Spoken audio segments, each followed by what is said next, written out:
Hello students, how are you? I welcome you all on my YouTube channel. My name is Vishnu Gupta and we are learning biology here. That is more than a subject. Today is of 11th May and this class is for class 11th. तो आपका जो class है वो date से match कर गया, बहुत अच्छी बात है। ताली बजाइए और स्टार्ट करते हैं लेसन को स्टार्ट करते हैं। और हम बायोलॉजिकल क्लासिफिकेशन पे थे और we were studying kingdom Monera के बारे में पढ़ रहे हैं। किंगडम मोनेरा के बारे में आपको मैंने बहुत सारे पॉइंट्स बताए। उन पॉइंट्स को हम कैसे कोरिलेट कर सकते हैं, कैसे इंटरेस्टिंग बना सकते हैं, ये भी सारी चीज़ें मैंने बताई। तो लेट्स स्टार्ट द सेशन को स्टार्ट करते हैं। और कमेंट बॉक्स में ज़रूर लिखना कि you are able to understand all the things और नॉट।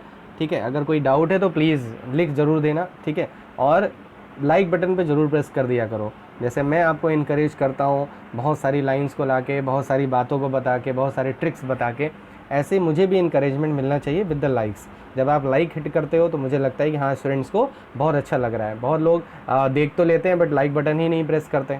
ठीक है, तो लाइक बटन का मतलब है कि मुझे इनकरेजमेंट मिलना। और मैक्सिमम शेयर करो, बहुत सारे स्टूडेंट्स को ऐसे सेशन की ज़रूरत है, इस तरह की बायोलॉजी की लर्निंग की ज़रूरत है। इसलिए मैं रिक्वेस्ट करता हूँ कि जितना मैक्सिमम हो सके उतना स्टूडेंट को इसको फैलाओ। ठीक है, ताकि मेरा जो मेन एम है कि मैं स्टूडेंट्स तक ये बातें पहुँचा पाऊँ कि बायोलॉजी को ऐसे भी पढ़ सकते हैं, इतना ईजी करके पढ़ सकते हैं। तो प्लीज़ हेल्प मी आउट, इसमें मेरे आपकी हेल्प चाहिए। ठीक है, तो लेट्स स्टार्ट द सेशन को स्टार्ट करते हैं with a very motivational line. बहुत अच्छी लाइन में लेके आए हूँ आज। हौसले के तरकश में कोशिश का वो तीर जिंदा रखो, हार जाओ चाहे ज़िंदगी में सब कुछ, मगर फिर से जीतने की उम्मीद रखो। ठीक है, आप भले ही गिर रहे हो, फिर उठ रहे हो, गिर रहे हो, लेकिन आपके अंदर वो उम्मीद होनी चाहिए। कहते नहीं, पर्सन को ऑप्टिमिस्टिक होना चाहिए। ठीक है, ऑप्टिमिस्टिक होने से अंदर जो है एक कहते नहीं, एक जो रे है, जो लाइट की रे है वो ज़रूर रहती है। ठीक है, जैसे अगर अंधेरा हो गया तो उसमें एक अगर बीम कहीं से लाइट का आ जाए तो हम एकदम चहक जाते हैं, हम एकदम खुश हो जाते हैं। वही सेम चीज़ हमारे बॉडी में हमारे लिए क्या करती है, उम्मीद करती है। तो आप हमेशा उम्मीद ज़रूर ज़िंदा रखिए कि आपको कंफर्म है कुछ ना कुछ ज़रूर सफलता मिलेगी। ठीक है, तो with this motivational line let's start the session को स्टार्ट करते हैं। और हमने क्या क्या पढ़ा था? हमने पढ़ा था बैक्टीरिया के बारे में। I was just telling you about the structure of the bacteria के स्ट्रक्चर के बारे में मैं बता रहा था। ठीक है, कि मैंने एक डायग्राम के थ्रू आपको बताया कि इसमें कौन कौन से पार्ट होते हैं। ठीक है, क्या क्या सेल्स के जो प्रोकैरियोटिक जो बैक्टीरिया है उसके कौन कौन से पार्ट हो सकते हैं। तो सेल वॉल के बारे में बताया था, और ये भी बताया था कि सेल वॉल के ऊपर एक और लेयर होती है दैट प्रोटेक्ट द बैक्टीरिया, जो बैक्टीरिया को प्रोटेक्ट करती है, दैट इज़ कैप्सूल। और आपको ये भी बताया था कि कैप्सूल रिजिड भी हो सकती है, हार्ड भी हो सकती है, और कैप्सूल जो है वो फ्लेक्सिबल भी हो सकती है, दोनों नेचर की हो सकती है, वो डिपेंड करता है टाइप ऑफ बैक्टीरिया का। ठीक है, सेल वॉल हो गया। Then I told you about the cell membrane. Cell membrane में मैंने बताया सेल मेम्ब्रेन इनफोल्ड हो जाती है। इनफोल्ड मतलब अंदर की तरफ फोल्ड हो जाती है, जिसको हम मीजोजोम बुलाते हैं। और मीजोजोम परफॉर्म डिफरेंट फंक्शन। ठीक है, क्योंकि प्रोकैरियोटिक सेल है ना, इसमें माइटोकॉन्ड्रिया है ना अदर सेल ऑर्गेनल्स हैं, तो it will perform those all function with by the help of the different part की हेल्प से ये उन फंक्शन को परफॉर्म करेगा। ठीक है, साइटोप्लाज्म देखो, तो cytoplasm is the feature of living cell, वो लिविंग सेल का फीचर ही है साइटोप्लाज्म। ठीक है, जिसको हम प्रोटोप्लाज्म में इंक्लूड कर सकते हैं। तो अगर वो नहीं है तो जान लो कोई सेल लिविंग नहीं है। तो साइटोप्लाज्म है, साइटोप्लाज्म में बहुत सारे पार्ट्स प्रेजेंट होते हैं, जैसे न्यूक्लियोइड होता है। मैंने आपको न्यूक्लियोइड के बारे में बता दिया था। ठीक है, कोई डाउट होगा तो मैं आपको करा रहा हूँ। ठीक है, एक रिव्यू दे रहा हूँ, बाद में हम नेक्स्ट टॉपिक स्टार्ट करने जा रहे हैं। तो अगर मैं बता दे रहा हूँ, अगर कोई भी प्रॉब्लम है किसी भी टॉपिक में कि क्लियर नहीं हुआ होगा तो प्लीज़ बता देना कमेंट बॉक्स में। डेफिनेट नेक्स्ट जो सेशन लेके आऊँगा उसमें मैं आपको वो चीज़ें क्लियर कर दूंगा। ठीक है, तो इनफोल्डिंग बता दिया कि इसको बोलते हैं मीजोजोम। उसके बाद न्यूक्लियोइड क्या होता है, डीएनए नेगेटिव चार्ज होता है, पॉजिटिव चार्ज प्रोटीन से वो रैप हो जाता है, और इसी स्ट्रक्चर को न्यूक्लियोइड बुलाते हैं। न्यूक्लियोइड का क्या सिग्निफिकेंट रोल है कि जो डीएनए है, जो जेनेटिक मटेरियल है, वो स्कैटर्ड नहीं होता है साइटोप्लाज्म में। ठीक है, उसके बाद मैंने बताया था कि ये तो मेन क्रोमोसोमल पार्ट हो गया। जो न्यूक्लियोइड है that contain the main chromosomal part, वो मेन डीएनए रखता है, यही जेनेटिक डीएनए होता है। अगर ये डीएनए ख़त्म हो जाए तो सेल का भी अपना जो बेसिक है वो चीज़ें क्या हो जाएंगी, वो डिस्ट्रॉय हो जाएंगी। ठीक है, वो फिनिश हो जाएंगी। अब यहाँ पे उसके अलावा बहुत सारे और सर्कुलर डीएनए होते हैं जिनको हम क्या बुलाते हैं, प्लाज्मिड। मैंने आपको बताया था कि वो वाटर गेम वाला, उसी की तरह यहाँ पे बहुत सर्कुलर स्ट्रक्चर्स होते हैं जिनको हम प्लाज्मिड बुलाते हैं। प्लाज्मिड का रोल भी मैंने आपको बता दिया था। फ्लैजिला का बता चुका हूँ मैं, ठीक है। उसके बाद इसमें कोई सेल ऑर्गेनल नहीं होता, कोई मेम्ब्रेन बाउंड ऑर्गेनल नहीं होता, लेकिन राइबोसोम होता है, क्योंकि राइबोसोम के ऊपर कोई मेम्ब्रेन नहीं होती। और किस टाइप का राइबोसोम होता है? 70S। मैंने आपको 70S का भी मतलब बता दिया था, थोड़ा सा बताया था, बाकी आप सेल चैप्टर में जब और पढ़ोगे तो उसमें आपको और क्लियर हो जाएगा, ठीक है। तो ये सारे पार्ट्स मैंने आपको बता दिए थे। उसके बाद देखो ये मैंने नोट्स भी इसका लगा दिया है, थोड़े से पॉइंट्स लगा दिए हैं, जिससे आपको थोड़ी सी हेल्प मिल जाएगी। क्योंकि आपका जो एनसीईआरटी अगर आपके पास है, तो एनसीईआरटी में जो बायोलॉजिकल क्लासिफिकेशन है उसमें बैक्टीरिया का इतना ज़्यादा डिस्क्रिप्शन नहीं है, ठीक है, क्योंकि वहाँ पे जस्ट क्लासिफिकेशन के बारे में डिस्कस हो रहा है। लेकिन मैंने इसकी नेसेसिटीज़ को समझा कि नहीं, बच्चों को हो सकता है कि क्यूरोसिटी आए कि क्या है बैक्टीरियल सेल, क्या होता है, ठीक है। कोई साइड बुक पढ़ी हो तो उसमें ऐसी चीज़ें लिखी हो, तो not all the things but few things I have told you here, ठीक है। देखिए सेल वॉल के बारे में बताया था मैंने कि वो एक डिफरेंट केमिकल का बना होता है, वो भी पॉलीसेकेराइड होता है, लेकिन उसका नाम क्या होता है? म्यूरिन। और म्यूरिन क्या होता है? पेप्टाइडोग्लाइकैन भी बुला सकते हैं, क्योंकि इसमें एक अमीनो एसिड भी होती है, ठीक है, अमीनो एसिड शुगर होती है। कैप्सूल बता दिया आपको, कैप्सूल यहाँ लिखा है, इसको यहाँ से देख लेना, ठीक है। नेक्स्ट सेल मेम्ब्रेन के बारे में बता दिया कि सेल मेम्ब्रेन क्या होती है। इसकी जो थिकनेस है वो 75 एंगस्ट्रॉम है। ये जो एंगस्ट्रॉम पे ए के बाद ये जो लगा हो इसको ऊपर कर लेना, गलती से इधर साइड में लग गया है, ठीक है। Composed of lipid and protein, जैसे जो एनिमल सेल की जो मेम्ब्रेन होती है that is also composed of lipid and protein, same as the bacterial cell की जो मेम्ब्रेन है वो भी लिपिड और प्रोटीन से ही बनेगी। देखो मैंने बताया था ना मीजोसोम, इन फोल्डिंग को क्या बुलाते हैं? मीजोसोम। इसके डिफरेंट फंक्शन होते हैं, जैसे रेस्पिरेशन में हेल्प करता है। रेप्लिकेशन, देखो रेप्लिकेशन मतलब क्या होता है? कॉपी करना। जैसे आप फोटोकॉपी की शॉप पे जाके अपनी जो नोट्स होते हैं या जो बुक होती है उसकी कॉपी कराते हो, तो अगर उसी चीज़ को हम बायोलॉजिकली देखें तो बायोलॉजिकली वो क्या हो रहा है? रेप्लिकेशन हो रहा है। तो रेप्लिकेशन मतलब होता है कि किसी जैसे डीएनए अपनी खुद की कॉपी बना लेता है, तो उसी प्रोसेस को हम रेप्लिकेशन बुलाते हैं। तो रेप्लिकेशन में जो भी मशीनरी चाहिए होती है, मतलब जो फैक्टर्स जो चाहिए होंगे वो कौन प्रोवाइड कराएगा? वो मीजोसोम प्रोवाइड कराएगा। इसीलिए मीजोसोम रेप्लिकेशन में भी क्या करता है? हेल्प करता है, ठीक है। नेक्स्ट फिर हमने पढ़ा कि साइटोप्लाज्म क्या है। देखो साइटोप्लाज्म क्या है? एक मीडियम है, एक मैट्रिक्स है, जिसमें वाटर और भी बहुत सारे सब्सटेंसेस, केमिकल्स प्रेजेंट होते हैं। और उसी साइटोप्लाज्म में 70S राइबोसोम होता है, न्यूक्लियोइड भी होता है, बहुत सारे एंजाइम्स होते हैं जो मेटाबॉलिक प्रोसेस में हेल्प करते हैं, ग्रेन्यूल्स होते हैं, ठीक है। क्रोमेटोफोर्स, क्योंकि तुम्हें पता है जो प्रोकैरियोट्स होते हैं they don't have membrane bound organelle, then how they can perform photosynthesis. अभी आप बहुत सारे बैक्टीरिया के बारे में पढ़ोगे कि दे can perform photosynthesis. So if they don't have chloroplast, how can they perform? They can perform by the help of the chromatophores. ये एक लैमिला स्ट्रक्चर होते हैं, ऐसे स्ट्रक्चर्स होते हैं, ठीक है। और इनके पास क्लोरोफिल पिगमेंट्स भी होते हैं, मतलब जो पिगमेंट्स होते हैं वो होते हैं, वो प्रेजेंट होते हैं, ठीक है। प्लाज्मिड, आपको मैंने प्लाज्मिड के बारे में बता दिया। प्लाज्मिड के बारे में आप 12th में भी बहुत अच्छे से पढ़ोगे जब बायोटेक्नोलॉजी की बात आएगी, ठीक है। तो ये सारे पार्ट्स हमने यहाँ तक डिस्कस कर लिए। अब नेक्स्ट आ जाओ मोड ऑफ न्यूट्रिशन, इंपॉर्टेंट है काफ़ी, ठीक है। मोड ऑफ न्यूट्रिशन, ठीक है, कि क्या होता है। अब देखो मोड ऑफ न्यूट्रिशन में बैक्टीरिया में भी ऑटोट्रॉपिक और हेटेरोट्रॉपिक दोनों हो सकते हैं, ठीक है। अब देखो अब बहुत कम ऐसे ऑर्गेनिज्म आपको मिलेंगे जो दोनों मोड न्यूट्रिशन शो करते हो। जैसे हम क्या है, हम तो हेटेरोट्रॉपिक हैं, प्लांट क्या है, ऑटोट्रॉपिक है, ठीक है। लेकिन बैक्टीरिया क्या है, वो हेटेरोट्रॉपिक है भी है और ऑटोट्रॉपिक भी है। Bacteria being a very primitive type of organism है, तो बहुत प्रिमिटिव टाइप का ऑर्गेनिज्म, प्रोकैरियोट है, मेम्ब्रेन बाउंड ऑर्गेनल्स नहीं है, लेकिन पता है इसका जो मेटाबॉलिज्म है ना वो बहुत ज़्यादा डाइवर्स है। जो मेटाबॉलिक प्रोसेस होता है बैक्टीरिया में वो बहुत ज़्यादा डाइवर्स होता है। डाइवर्स मतलब उसमें आपको बहुत ज़्यादा वेरिएशन मिलेगा। वेरिएशन कैसे मिलेगा? कोई बैक्टीरिया है जो एक केमिकल बना रहा है, कोई दूसरा बैक्टीरिया है पता लगाओ कोई और सब्सटेंस बना रहा है, तो उनका जो मेटाबॉलिज्म है, जो मेटाबॉलिक प्रोसेस है वो बहुत ज़्यादा, उसमें आपको डाइवर्सिटी मिलेगी, उसमें बहुत ज़्यादा वेरिएशन मिलेगा। Being a very primitive type of organism, उससे देखो अब यहाँ पे प्रिमिटिव्स का कोई लेना देना नहीं है। जैसे लोगों को लगता है अगर कोई ऑर्गेनिज्म बहुत प्रिमिटिव है तो हो सकता है उसके जो फंक्शन है वो भी बहुत प्रिमिटिव हो, ये बहुत रेयर है, ऐसी कंडीशन बहुत रेयर होती है। लेकिन बैक्टीरिया के केस में जस्ट अपोजिट है, बैक्टीरिया प्रिमिटिव भी है लेकिन इसके जो रेंज है, मतलब इसका जो डाइवर्जन है, मतलब जो डाइवर्सिटी है वो बहुत ज़्यादा है।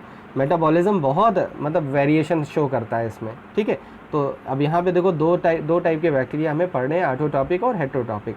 अब ऑटोट्रॉपिक मतलब क्या हो गया? एक तो होता है फोटो ऑटोट्रॉपिक, जैसे प्लांट्स होते हैं, जैसे प्लांट्स जो है वो सनलाइट की हेल्प से फोटोसिंथेसिस शो करते हैं, same as bacteria also show photosynthesis, bacteria भी फोटोसिंथेसिस शो करते हैं।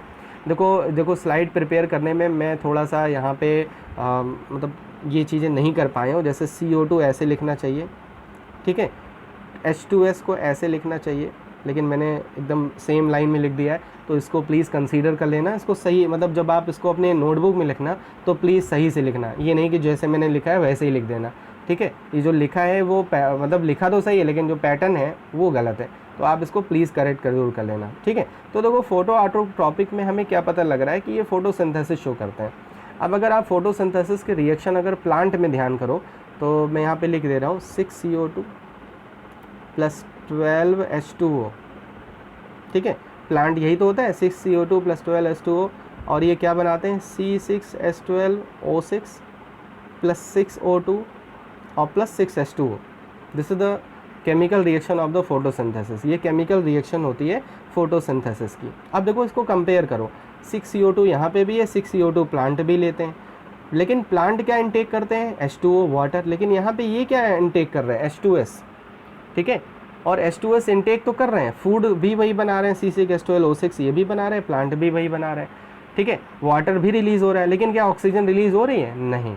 यहाँ पे 12S मतलब सल्फ़र रिलीज़ हो रहा है, सल्फ़र बैक्टीरिया बोलते हैं इनको, इसीलिए, ठीक है। अब देखो यहाँ पे एक डिफरेंस मिला प्लांट और बैक्टीरिया में, कि जो बैक्टीरिया होते हैं वो सल्फ़र रिलीज़ कर रहे हैं at the place of oxygen, oxygen की जगह पे वो सल्फ़र रिलीज़ कर रहे हैं, इसलिए इस बैक्टीरिया को हम क्या बुलाते हैं, sulphur bacteria, green sulphur bacteria भी बुला सकते हैं।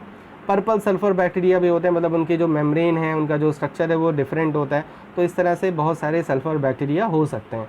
लेकिन इनको ऑटोट्रॉपिक मोड में ही रख सकते हैं, क्यों, क्योंकि they are preparing organic substances by their own, अपने आप से ही क्या प्रिपेयर कर रहे हैं, organic substances, new substances prepare कर रहे हैं, तो हम इनको ऑटोट्रॉपिक कंसीडर कर सकते हैं। लेकिन दे आर डिफरेंट, मतलब जिनका जो ऑटोट्रॉपिक जो मोड है that is different from the plant, वो प्लांट से डिफरेंट है। समझ में आ गया, ठीक है। जैसे प्लांट में ऑक्सीजन रिलीज़ होती है, लेकिन ये ऑक्सीजन रिलीज़ नहीं कर रहे हैं, तो ऐसे फोटोसिंथेसिस को बोलते हैं एनऑक्सीजेनिक, एनऑक्सीजेनिक, ठीक है, एनऑक्सीजेनिक। सॉरी मैं फिर से लिख दे रहा हूँ, एनऑक्सीजेनिक। एनऑक्सीजेनिक का मतलब हो गया there is no releasing, there is no evolve, oxygen is not evolve, oxygen evolve नहीं हो रही है। समझ में आ गया, ठीक है। तो ये तो था ऑटोट्रॉपिक के बाद। अब देखो ऑटोट्रॉपिक में कीमो ऑटोट्रॉप भी आ जाते हैं। कीमो ऑटोट्रॉप का मतलब हो गया, अभी आपने देखा कि जो कार्बोहाइड्रेट है वो लाइट के प्रेजेंस में हो रहा है, तो हम उसको फोटो ऑटोट्रॉप बोल रहे हैं। अगर कोई भी प्रोसेस केमिकल के प्रेजेंस, मतलब केमिकल का कन्वर्जन हो रहा है, जैसे आपने नाइट्रोजन फिक्सेशन के बारे में पढ़ा है, ठीक है, आप पढ़ोगे भी, आप 11th में एक चैप्टर पढ़ोगे मिनरल न्यूट्रिशन, उसमें आप प्रॉपरली पढ़ोगे कि how the nitrogen fixation take place, nitrogen fixation कैसे होता है। तो नाइट्रोजन फिक्सेशन में आप पढ़ोगे कि जो नाइट्रोजन, फ्री नाइट्रोजन होती है वो कैसे नाइट्राइट और नाइट्रेट में चेंज हो जाती है, और उसी फॉर्म में प्लांट्स उसका इनटेक करते हैं। Plant can not take the free nitrogen, free nitrogen को इनटेक नहीं कर सकते। अब देखो there are some bacteria those help in the nitrogen fixation, जो नाइट्रोजन फिक्सेशन में हेल्प कर रहे हैं। अब बैक्टीरिया कर क्या रहे हैं, फ्री नाइट्रोजन को चेंज कर रहे हैं नाइट्राइट में, ठीक है, नाइट्राइट में चेंज कर रहे हैं, नाइट्रेट में चेंज कर रहे हैं, तो हो क्या रहा है, कन्वर्जन हो रहा है, केमिकल का फॉर्मेशन हो रहा है। तो हम इसलिए इसको क्या बुला सकते हैं, कीमो ऑटोट्रॉप्स बुला सकते हैं। समझ में आया, क्योंकि यहाँ पे लाइट की तो हेल्प नहीं ले रहे हैं, लेकिन केमिकल की हेल्प ले रहे हैं to form the new substances. Clear है। तो इस तरह से ऑटोट्रॉपिक में फोटो ऑटोट्रॉपिक भी हो सकते हैं और कीमो ऑटोट्रॉपिक भी हो सकते हैं, दोनों टाइप के ऑटोट्रॉपिक न्यूट्रिशन शो कर सकते हैं ये, ठीक है। अब आ जाओ नेक्स्ट पे, हेट्रोट्रॉपिक। ये तो बहुत कॉमन है, सब लोग को ज़्यादा से ज़्यादा यही पता होता है कि बैक्टीरिया, मतलब जब मोनेरा होते हैं, they all mostly they are heterotroph, वो हेट्रोट्रॉप होते हैं। अगर हेट्रोट्रॉप है तो देखो पैरासाइट्स भी हो सकते हैं, जैसे हमारे बॉडी में बहुत सारे बैक्टीरिया होते हैं, ठीक है। अब देखो दो टाइप के पैरासाइट्स हो सकते हैं, एक आइडियल पैरासाइट होते हैं। आइडियल पैरासाइट मतलब वो बॉडी में रहेंगे तो, लेकिन कोई डिजीज़ नहीं काज करेंगे।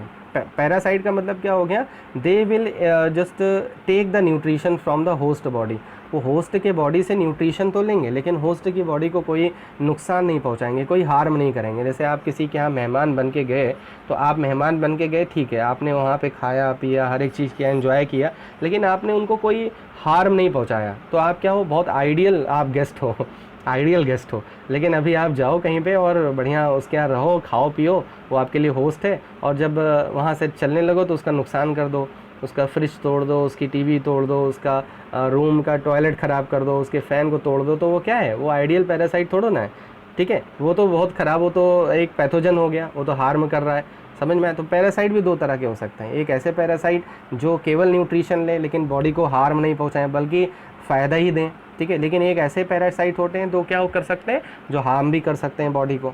उसके बाद सेप्रोट्रॉप्स, बहुत सारे ऐसे डेड एंड डिकेइंग पार्ट होते हैं जिसपे बैक्टीरिया लग जाते हैं। जैसे आप फ्रूट्स लेके आते हो, फ्रूट्स जो है रॉट होने लगते हैं तो उसमें बहुत सारे बैक्टीरिया डेवलप हो सकते हैं। तो हम कहते हैं उस फ्रूट को मत खाओ। उस मील, जैसे आपके यहाँ खाना रख गया तो खाना खुला रखा हुआ है 2 दिन तक, तो उसको नहीं खाना चाहिए क्योंकि वो कंटेमिनेटेड हो गया, क्योंकि उसमें बहुत सारे बैक्टीरिया डेवलप हो गए। तो वो डेड पार्ट होता है, उसमें बहुत सारे जो बैक्टीरिया हैं they are taking their nutrition from the dead and decaying part, तो उनको हम क्या बुला सकते हैं, सेप्रोट्रॉप्स बुला सकते हैं। बहुत सारे बैक्टीरिया सिम्बायोटिक रिलेशनशिप में होते हैं। जैसे अगर आप लिचन, जब आप लिचन के बारे में अभी पढ़ोगे तो लिचन में एक्चुअली एल्गा और फंजाई दोनों का एसोसिएशन होता है। तो इसमें जो एल्गा होते हैं मोस्टली वो साइनोबैक्टीरिया होते हैं। तो बहुत सारे ऐसे बैक्टीरिया हैं, जैसे अगर आप जब पढ़ोगे राइजोबियम पढ़ोगे, और भी बहुत सारे बैक्टीरिया हैं जहाँ पे बैक्टीरिया जिस होस्ट में रहते हैं उसको भी बेनिफिट पहुँचाते हैं, मतलब उनको तो बेनिफिट मिलता है लेकिन वो बेनिफिट देते भी हैं। तो ऐसे रिलेशनशिप को हम क्या बुलाते हैं, सिम्बायोटिक रिलेशनशिप। तो बैक्टीरिया सिम्बायोन्ट्स के फॉर्म में भी प्रेजेंट हो सकते हैं, ठीक है। तो इस तरह से हेटरोट्रॉपिक न्यूट्रिशन हो गया।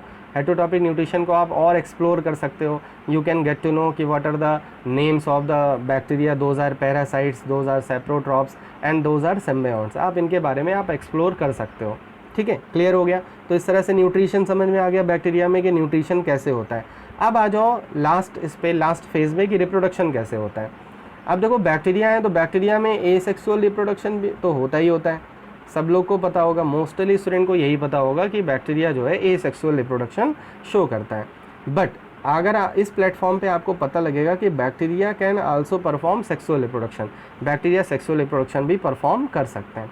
यहाँ पे कुछ एसेक्सुअल रिप्रोडक्शन के बारे में लिख रखा है। बाइनरी फिजन, आपको पता है 10th में आपने पढ़ा था कि अमीबा जो है बाइनरी फिजन शो करता है, सेम एज बैक्टीरिया भी बाइनरी फिजन शो करता है। कुछ बैक्टीरिया में बडिंग भी हो सकती है, मतलब जो बैक्टीरिया की बॉडी है वो जो है उसमें बड सेराइज हो सकते हैं, न्यू ऑर्गेनिज्म बना सकता है। बैक्टीरिया में सिस्ट का फॉर्मेशन भी होता है। सिस्ट का फॉर्मेशन मतलब हो गया, सपोज़ ये बैक्टीरिया है और ये अनफेवरेबल कंडीशन में है तो उसके ऊपर एक और लेयर बन जाएगी जिसको बुलाते हैं हम सिस्ट, और इसके अंदर जो है बैक्टीरिया जो है बैक्टीरियल कॉलोनीज डेवलप किया करते हैं। बाद में जब फेवरेबल कंडीशन आती है तो ये सिस्ट ब्रेक हो जाती है और जो बैक्टीरियल कॉलोनी है वो, मतलब जो बैक्टीरिया हैं वो बाहर आ जाते हैं, डॉटर सेल्स, ठीक है। एंडोस्पोर, लगभग सिस्ट और एंडोस्पोर रिलेटेड है। एंडोस्पोर का मतलब हो गया बैक्टीरिया के अंदर स्पोर्स का डेवलपमेंट, मतलब उसका जो न्यूक्लियस है, मतलब जो जेनेटिक मटेरियल है, न्यूक्लियस तो होता नहीं, जो जेनेटिक मटेरियल है वो डिवाइड करके, वो कॉपी करके बहुत सारे क्या बना ले रहा है, स्मॉल न्यूक्लियाई बना ले रहा है, फिर वो बाद में स्पोर्स बना लेते हैं, ठीक है। तो इस तरह से बैक्टीरिया में एसेक्सुअल रिप्रोडक्शन इस तरह से हो सकता है। सेक्सुअल रिप्रोडक्शन कैसे हो सकता है, कॉन्जुगेशन। देखो कॉन्जुगेशन मतलब क्या होता है, कॉन्जुगेशन मतलब होता है, जैसे आपको पता है सेक्सुअल रिप्रोडक्शन में क्या होता है कि एक कोई मेल होता है और एक कोई पार्ट फीमेल होता है। ये सपोज़ अगर मेल है तो और ये फीमेल है, तो इन दोनों की मेटिंग होती है, मतलब ये दोनों एक दूसरे से फ्यूज़ कर जाते हैं, मतलब मिक्स हो जाते हैं। इसी को बोलते हैं फर्टिलाइजेशन। दोनों को क्रॉस होने को ही क्या बुलाते हैं, फर्टिलाइजेशन बुलाते हैं। अगर ऐसा प्रोसेस हो रहा है, कहीं पे भी हो रहा है, तो हम उसको क्या बुला सकते हैं, सेक्सुअल रिप्रोडक्शन, उसको कंसीडर कर सकते हैं। तो बैक्टीरिया में भी ऐसे कुछ होता है, जैसे सपोज़ ये एक बैक्टीरिया है, ठीक है, ये एक बैक्टीरिया है, ये बैक्टीरिया प्लस स्ट्रेन की तरह बिहेव करने लगा, मतलब ये मेल की तरह बिहेव करने लगा, और एक बैक्टीरिया वहीं पे एक और है, ठीक है, जो फीमेल की तरह बिहेव करने लगता है, मतलब और कोई डिफरेंस नहीं होता, बस ये मेल की तरह और ये फीमेल की तरह। अब होता कैसे है, अब जैसे जो मेल वाला बैक्टीरिया है ये इस तरह से ये कुछ पार्ट डेवलप करेगा, जो फीमेल बैक्टीरिया से इसकी क्या हो जाएगी, मिक्सिंग हो जाएगी। अब इन दोनों के जो न्यूक्लिक मटेरियल है उनकी क्या हो जाएगी, मिक्सिंग हो जाएगी, मतलब दोनों न्यूक्लिक मटेरियल एक दूसरे से फ्यूज़ कर सकते हैं, ठीक है। फ्यूज़ करने के बाद में जैसे 2 न्यूक्लिक मटेरियल बन जाते हैं, ठीक है, तो एक न्यूक्लिक मटेरियल डिसअपियर हो जाता है, डीजनरेट हो जाता है, दूसरा न्यूक्लिक मटेरियल रह जाता है बैक्टीरिया में। तो हो क्या रहा है कि 2 बैक्टीरिया जो 2 डिफरेंट स्ट्रेन के हैं, एक प्लस की तरह बिहेव कर रहा है, एक माइनस की तरह। यहाँ पे प्लस माइनस का मतलब है मेल और फीमेल से, क्योंकि एक्चुअल में तो ये मेल फीमेल होते नहीं, इसीलिए हम इनको प्लस स्ट्रेन और माइनस स्ट्रेन बुला सकते हैं। इन दोनों का जो जेनेटिक मटेरियल है वो क्या कर सकता है, फ्यूज़ कर सकता है। फ्यूज़ करने के बाद ये क्या बना सकते हैं, एक नया बैक्टीरिया बना सकते हैं। तो इसीलिए देखो इसमें क्या हो रहा है, फ्यूज़न हो रहा है, दो डिफरेंट बैक्टीरिया आपस में क्या कर रहे हैं, सेक्सुअल रिप्रोडक्शन की तरह ही कुछ प्रोसेस कर रहे हैं। इसीलिए हम इसको सेक्सुअल रिप्रोडक्शन क्या कर सकते हैं, कंसीडर कर सकते हैं, और इसी प्रोसेस को बुलाते हैं कॉन्जुगेशन। समझ में आ गया, ठीक है। उसके होता है ट्रांसफॉर्मेशन। ट्रांसफॉर्मेशन का मतलब क्या होता है, जैसे सपोज़ कोई बैक्टीरिया है, मैंने यहाँ पे लिख दिया कि एक बैक्टीरिया है एस स्ट्रेन। अभी आपको स्ट्रेन का मतलब नहीं समझ में आएगा, अभी मैं बता दूंगा। एक बैक्टीरिया है एस स्ट्रेन और एक बैक्टीरिया है आर स्ट्रेन, ठीक है। ये दो बैक्टीरिया हैं, आप 12th में इसके बारे में और ज़्यादा अच्छे से पढ़ोगे। तो दो बैक्टीरिया हैं, एस स्ट्रेन और आर स्ट्रेन। अब थोड़ी देर के लिए कंसीडर कर लो कि जो एस स्ट्रेन है वो डिजीज़ काज करता है, एस स्ट्रेन क्या है, वो डिजीज़ काज कर रहा है। आर स्ट्रेन डिजीज़ काज नहीं कर रहा है, ये डिजीज़ नहीं काज करता। अब देखो हुआ क्या कि जब दोनों मिले, कभी ऐसी कंडीशन आई कि एस स्ट्रेन और आर स्ट्रेन मिल गए, तो ऐसी कंडीशन में जो आर स्ट्रेन का जो जेनेटिक मटेरियल है, ठीक है, इसका जो जेनेटिक मटेरियल है उसको जो है एस स्ट्रेन ने, एस ने अपने तरह ही उसको चेंज कर दिया, मतलब उसको अपनी अपनी जैसे ही बना दिया। क्या, क्यों बना दिया, क्योंकि उसमें उसने अपना कोई जेनेटिक मटेरियल इंसर्ट कर दिया। समझ में आया नहीं है। जैसे मान लो दो फ्रेंड हैं, दो फ्रेंड साथ में रहते हैं। एक फ्रेंड क्या है कि एक फ्रेंड बहुत सीधा साधा है, बहुत अच्छा है पढ़ने में। दूसरा फ्रेंड क्या है, वो पढ़ने में अच्छा नहीं है, जैसे असिस्टेंट, वो हमेशा बहुत ज़्यादा प्रोवोक करता है, बहुत ज़्यादा उसके अंदर एग्रेसिवनेस ज़्यादा है, ठीक है, उसके अंदर बहुत ज़्यादा डिसेंट नहीं है वो। और आर क्या है, वो बहुत डिसेंट है। ये दो स्टूडेंट हैं, दो फ्रेंड हैं, दोनों एक साथ रहते हैं। होता क्या है कि जो ख़राब वाला दोस्त है, मतलब जिसके अंदर बहुत इल इफ़ेक्ट्स हैं, इल हैबिट्स हैं, वो क्या करता है कि वो कुछ ऐसी चीज़ें करता है कि जो अच्छा वाला दोस्त है ना, वो भी उसी की तरह हो जाता है। तो इसी को हम क्या बुला सकते हैं कि अरे यार तो ट्रांसफॉर्म हो गया, ऐसा आपने सुना होगा ना। तब आप बोलते हो कि अरे ये जो राहुल है तो ट्रांसफॉर्म हो गया पूरी तरह। ये किसकी तरह हो गया, ये तो जो है विक्की की तरह हो गया, ठीक है। मोस्टली ये जो नाम होते हैं, विक्की होते हैं और भी बहुत सारे ऐसे नाम हैं ना, ये बहुत ख़तरनाक बच्चों के होते हैं ठीक है, ये मैंने मतलब एक्सपीरियंस किया है, ठीक है। लेकिन जो विष्णु नाम होता है बड़ा अच्छा नाम होता है ठीक है, तो क्लियर है। तो इस तरह से हो क्या रहा है, तो यहाँ से आपको क्या समझने को मिला कि एक स्ट्रेन, एक बैक्टीरिया दूसरे बैक्टीरिया के तरह ही फंक्शन कर सकता है। क्यों फंक्शन कर सकता है, क्योंकि जो एक बैक्टीरिया है, ठीक है, ये आर स्ट्रेन है और ये एस स्ट्रेन है। अगर एस स्ट्रेन का जेनेटिक मटेरियल आर स्ट्रेन में ट्रांसफ़र हो जाए और आर स्ट्रेन को किसकी तरह बना दे, एस स्ट्रेन की तरह बना दे, तो इसी प्रोसेस को और क्या बुलाते हैं, ट्रांसफॉर्मेशन बुलाते हैं। तो ये एक तरह का क्या है, एक तरह का अगर देखें तो सेक्सुअल रिप्रोडक्शन का थोड़ा सा साउंड कर रहा है, मतलब उसी तरह से थोड़ा सा मैच कर रहा है। कैसे मैच कर रहा है, तुम्हें पता है सेक्सुअल रिप्रोडक्शन में भी कुछ ऐसे ही होता है कि कोई जेनेटिक मटेरियल ट्रांसफ़र होता है तो वो उसको चेंज कर देता है। समझ में आया नहीं है, ठीक है। तो ये हो गया ट्रांसफॉर्मेशन के बारे में, क्लियर। अब देखो एक साइंटिस्ट थे, तो साइंटिस्ट का काम ही है कुछ ना कुछ इधर उधर करते रहना, ठीक है, कुछ ना कुछ चीज़ें, बस खाली नहीं बैठते, कुछ ना कुछ करते ही रहते हैं। जैसे छोटे बच्चे रहते हैं ना, खाली नहीं बैठते, कुछ ना कुछ करते ही रहते हैं। कॉपी दे दो तो उनको वो उस पर कुछ ना कुछ लिखते, कुछ ना कुछ पेन ही चलाते रहेंगे।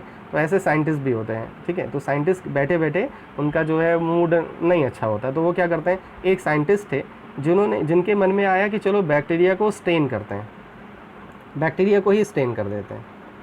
स्टेन मतलब पता है ना आपको, केमिकल मतलब उसको कलर करना।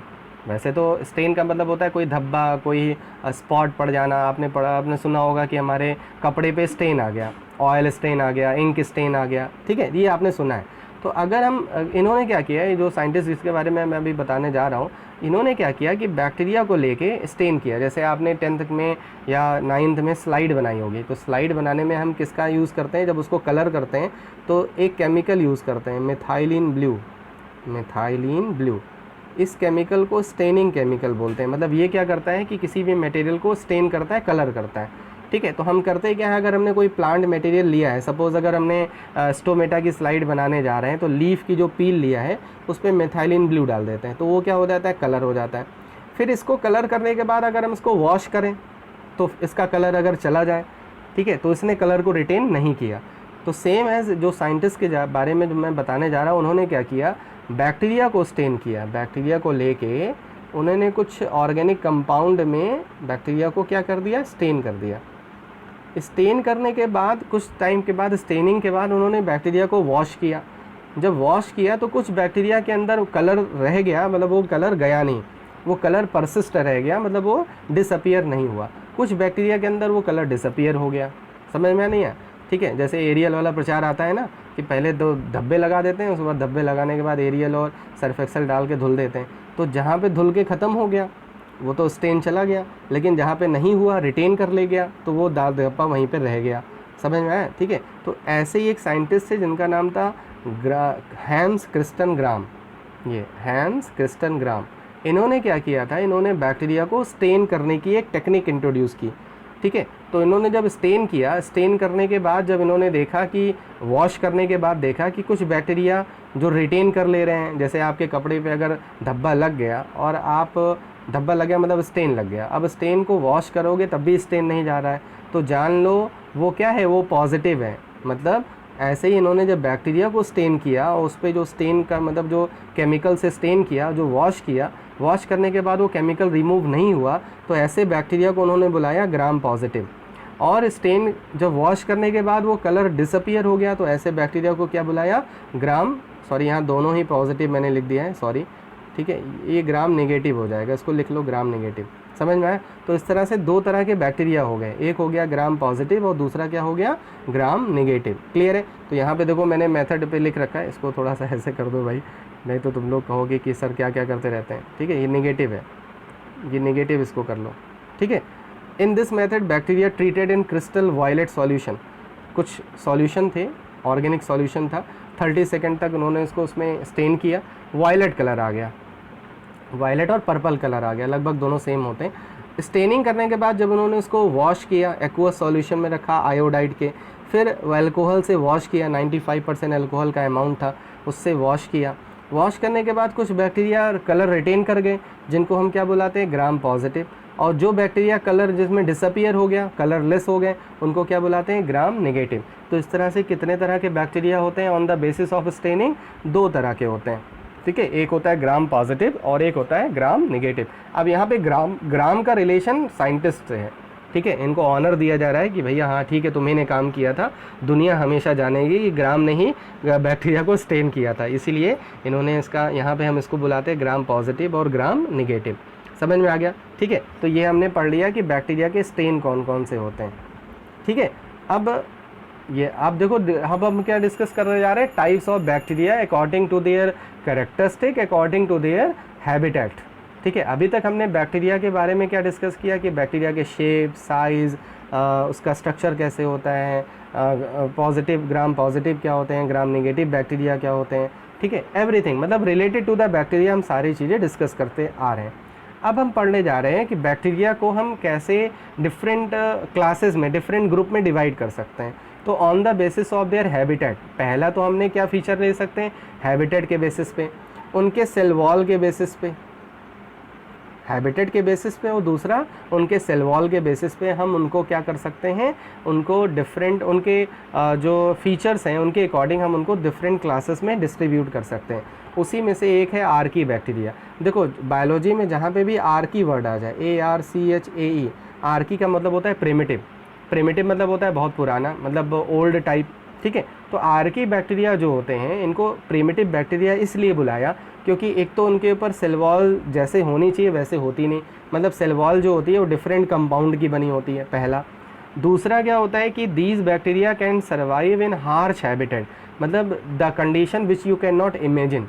जैसे आप 100 डिग्री सेल्सियस पे बैक्टीरिया को इमेजिन नहीं कर सकते। क्यों नहीं कर सकते? क्योंकि तभी तो आप मिल्क को बॉयल करते हो। जब मिल्क को बॉयल करते हो तो उसी को बोलते हैं ना पॉस्चराइजेशन। उन्होंने पॉस्चर ने बताया था कि जब हम किसी चीज़ को बहुत ज़्यादा हीट करते हैं तो उसमें जो वो स्टेरलाइज हो जाता है, मतलब वो उसमें जो बैक्टीरिया हैं उनकी डेथ हो जाती है। ठीक है, अब सोचो 100 डिग्री सेल्सियस पे कुछ ऐसे बैक्टीरिया हैं जो सर्वाइव कर सकते हैं, तो वो क्या हो गया, हार्श हैबिटेट हो गया। हार्श मतलब बहुत एडवर्स। कुछ ऐसे बैक्टीरिया हैं जो सॉल्ट में ज़्यादा रहते हैं। आपको पता है किसी भी चीज़ को प्रिजर्व करना होता है तो आप उसमें सॉल्ट, जैसे अगर हमें आपने आंवला कैंडी खाई होगी तो आंवला कैंडी 2 तरह की होती है, एक सुगरी होती है, एक सॉल्टी होती है, तो उसके ऊपर नमक लपेट देते हैं। पिकल्स को कैसे प्रिजर्व करते हैं, नमक में डाल के, ऑयल में डाल के, तो क्या करते हैं, तो इसका मतलब है कि जो बहुत ज़्यादा सॉल्टी कंडीशन उसमें बैक्टीरिया सर्वाइव नहीं करते, लेकिन कुछ बैक्टीरिया सर्वाइव करते हैं, इसीलिए हम उनको प्रिमिटिव टाइप ऑफ बैक्टीरिया बोलते हैं, जिसका हम बायोलॉजिकल नेम क्या है उनका, आर्की बैक्टीरिया। तो आर्की बैक्टीरिया मतलब हो गया the bacteria those can survive, those can live in the harsh habitat because of their special characteristic, क्योंकि उनके ऊपर स्पेशल कैरेक्टरिस्टिक होते हैं, so that they can survive. Special characteristic क्या होते हैं कि बैक्टीरिया के ऊपर एक तो उनके पास बहुत डिफरेंट बायो केमिकल्स होते हैं, उनके पास एंजाइम्स डिफरेंट होते हैं, ठीक है। पहला तो ये होता है कि उनकी बायोमैकेनिक्स अलग होती है, उनके पास जो बायो कैटलिस्ट है मतलब उनके पास जो एंजाइम्स होते हैं वो डिफरेंट होते हैं। ये एंजाइम सर्वाइव कर सकते हैं, मतलब ये एंजाइम मेटाबॉलिज्म शो कर सकते हैं, क्योंकि तुम्हें पता है बिना एंजाइम के मेटाबॉलिज्म प्रोसेस नहीं हो सकता। तो ये एंजाइम अगर ये सर्वाइव कर सकते हैं, ये भी विदस्टैंड कर सकते हैं, तब तो ऑर्गेनिज्म भी विदस्टैंड कर जाएगा, वो भी सर्वाइव करेगा। समझ में नहीं है, ठीक है। और दूसरा इनके ऊपर एक लिपिड की चेन होती है, इन बैक्टीरिया के ऊपर क्या होती है, एक लिपिड की चेन होती है। अभी मैंने आपको बताया ना कि सेल वॉल थोड़ा सा डिफरेंट होती है, लिपिड चेन होती है। तो ये लिपिड चेन इनको एडवर्स कंडीशन में बचाती है। Lipid chain is not true for all the Archie bacteria, सारे आर्की बैक्टीरिया के पास लिपिड चेन नहीं होती, ठीक है, लेकिन इनके पास स्पेसिफिक एंजाइम्स होते हैं जो इनको उस एडवर्स कंडीशन में रहने में हेल्प करते हैं, ठीक है। तो इस तरह से ये पार्ट ख़त्म हो गया। हमने बस थोड़ा सा ही बचा है मोनेरा में, थोड़ा सा और डिस्कस कर लेंगे, मोनेरा यहाँ पे ओवर हो जाएगा। तो please press the like button पे ज़रूर प्रेस करना आज, ठीक है। मैं आपको फोर्सली कह रहा हूँ, और मैक्सिमम शेयर करो, जितने भी आपके जानने वाले हैं, स्टूडेंट्स हैं या कोई रिलेशन में है, उनको सबको फैलाओ ताकि ये ज़्यादा से ज़्यादा मैक्सिमम शेयर हो, जिससे मुझे भी इसका इनकरेजमेंट मिले, ठीक है। हाँ, लोग मुझे जानने लगे हैं और मेरे जो एक्सपर्ट हैं इसको प्रेज़ कर रहे हैं, ठीक है। और कमेंट बॉक्स में लिखना कि how do you like my session कैसे लगता है, ठीक है, ज़रूर लिखना। कोई डाउट होगा तो वो भी लिखना, ठीक है। क्लियर है? तो I am ending this session को मैं एंड कर रहा हूँ। Hope so though are you doing well at your home, stay at your home, stay safe, keep learning, keep studying, ठीक है, बहुत कुछ सीखते रहो। एंड जय हिंद।